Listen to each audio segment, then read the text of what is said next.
Congressman Chanco, then Congresswoman. Mr. Chair, yun na nga ang problema, no? Nung unang ginawa to, I was against it. How can we investigate ourselves? That is the primary question. So kung ang isang congressman, sabi nyo kanina, kahit sino masagasaan, wala tayong sasantuhin, kahit congressman, kahit senador. Eh kung ang congressman hindi pa pwedeng maging resource person at hindi natin pwedeng pa-testify under oath, eh di ibig sabihin sa usapang to, exempted ang congressman. So paano tayo mag-iimbestiga? Paano tayo? Number one. Number two, Mr. Chair, here is the USB. Sinasabi, paano nagkaroon ng insert?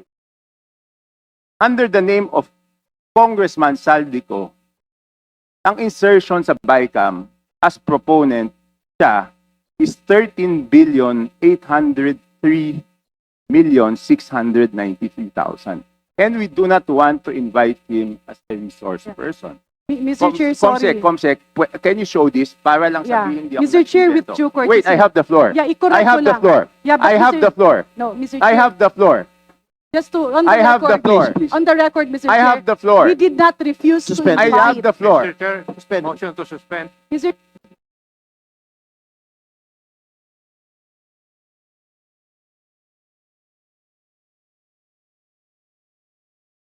One eternity later. Mr. Chair. We are returning to the previous motion. I think there are particular details on how we would want to dispose of the motion, particularly because subject of the inquiry today are specific projects. And this is something we understand that budget preparation is within the context of implementation of infrastructure projects. I think we would want to focus on specific projects that have been inspected by the President today.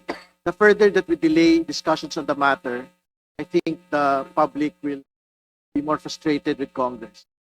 So what is the pleasure of Congressman Enrique, Your Honor?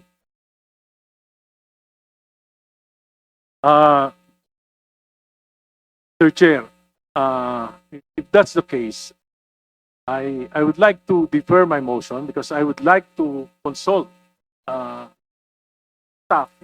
One eternity later. Po, Mr. Chair, Mr. maraming Chair, Mr. salamat Chair. po sa ating Point mga of order. kasamahan. Mr. Chair, may Point I of order, ask Mr. Chair. because the Point of order, Mr. Chair. Yes, So, what is your point of order? Yes. So I just want to inquire because ang rules na po natin is minority, independent, and majority. No, I don't think there's a rule like that. So kailan po ang term ng independent? Sorry? Kailan po ang term After the majority. So ang rule ng committee na to is minority, majority, independent. Yes po. Okay. Mr. Chair. Thank you very much, Mr. Chair. Chair. Maraming salamat din.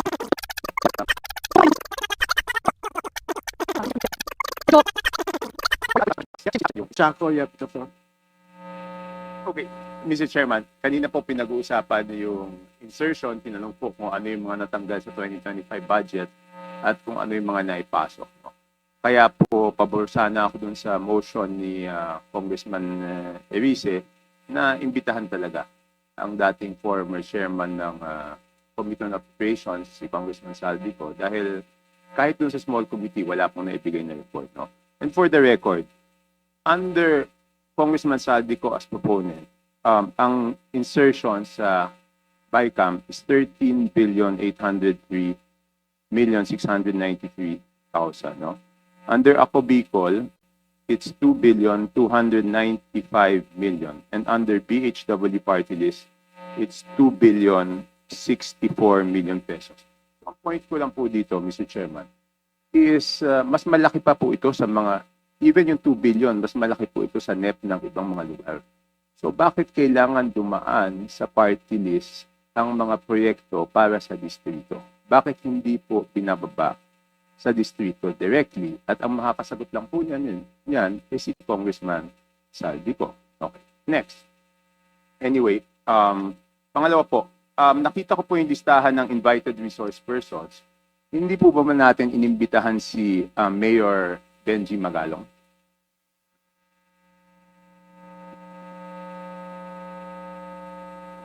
Not for this hearing, Your Honor. pero iimbitahan po ba siya sa susunod na pagdinig? At the future hearing, Hindi, sa next hearing? we have to discuss it. Because nandito po kanina si Bante, siya po yung nagsabi na wag naman akusahan yung house at pangalanan kung sino yung tinutukoy. At pumayag naman po si Mayor Magalong na tukuyin pag siya ay inimbitahan ng house kung sino yung tinutukoy niya na pinakamalaki ang nakukuha na 20%. So ang tanong ko po, bakit pa po hindi imbitahan kaagad ng committee para malaman na po natin kung sino yung tinutukoy niya, Mr. Chair? I think we have a commitment that we will invite him. But the commitment is not on the next hearing. Kasi marami po tayong pag-usapan. In fact, gusto natin isa-isahin yung mga Sims construction, hindi yung nagpakita. St. Timothy, hindi yung nagpakita. Ito ho yung alam ng mga tao na gusto malaman yung katotohanan.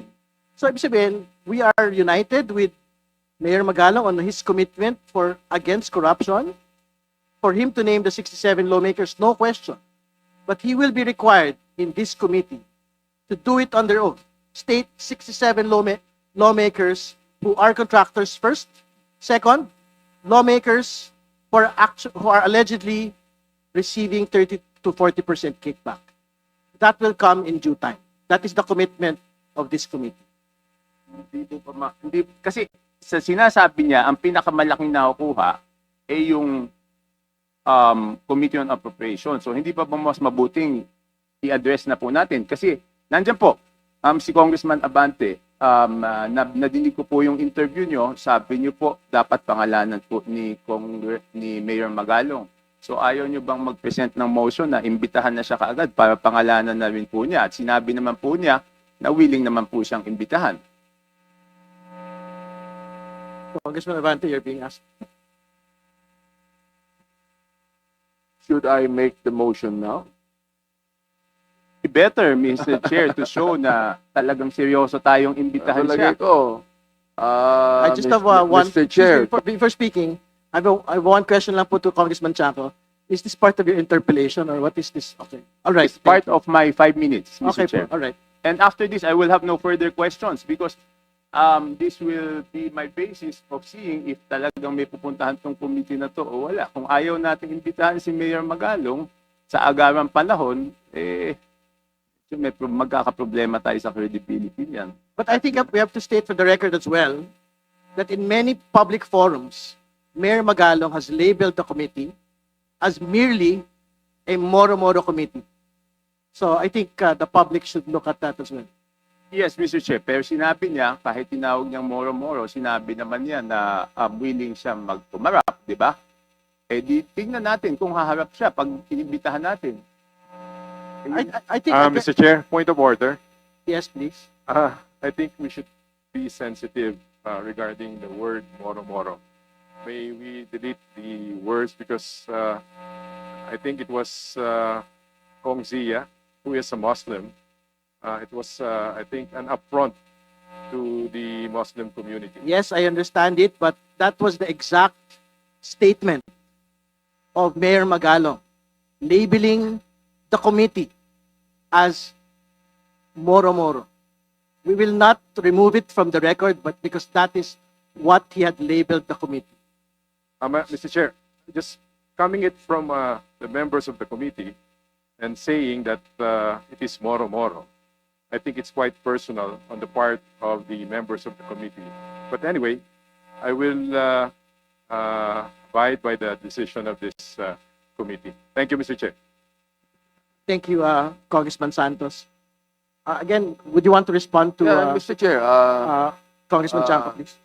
there's no problem in making a motion, but as you made a promise to me, Mr. Chair, that one day Mayor Magalong will be invited, why don't we just finish the hearing right now? We still have a lot of contractors that are waiting to be investigated, to be interpolated. So why don't we wait?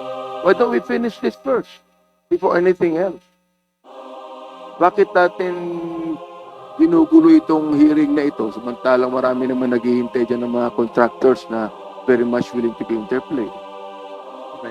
Thank you for your response. Congressman Chanco, please. No further questions. Thank you, Congressman Chanco. Next to interpolate is Chairman Joel Chua. You may proceed.